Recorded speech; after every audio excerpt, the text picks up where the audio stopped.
Hi! ఈరోజు మీకు మసాలా మజ్జిగ మజ్జిగ ఇలా తాగితే చిన్నపిల్లలేంటి, పెద్దోళ్ళేంటి ఇష్టం లేనోళ్ళు కూడా ఈజీగా తాగేయగలుగుతారు.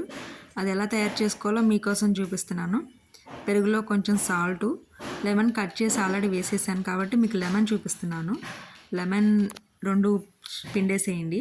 తర్వాత దానిలో అల్లము, పచ్చిమిర్చి చిన్న చిన్న ముక్కలు కోసుకుని దాన్ని మెత్తగా గ్రైండ్ చేసేసేయండి.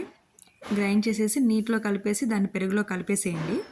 అలా గ్రైండ్ చేయడం వల్ల మనకి తాగేటప్పుడు మనకి అడ్డు రాకుండా ఉంటుంది నోట్లోకి.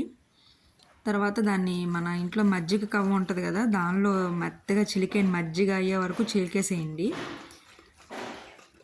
చిలికేస్తే మొత్తం కలుస్తుంది. లెమను, ఉప్పు, ఈ అల్లం, పచ్చిమిర్చి దాంట్లో కలుస్తాయి. తర్వాత మనకి కావాల్సిన వాటర్ పోసేసుకొని మళ్ళీ ఒకసారి మజ్జిగ కవ్వంతో చిలుక్కోండి. తర్వాత దాన్ని మనం లాస్ట్లో కొంచెం కొత్తిమీర గార్నిష్ చేసుకొని, పుదీనా, కొత్తిమీర ఏదైనా వేసుకోవచ్చు, మన ఇష్టం. అది వేసుకొని చక్కగా తాగేస్తే మనకి వేడి కూడా కొట్టేస్తుందండి. చాలా బాగుంటుంది. ట్రై చేయండి మీరు కూడా.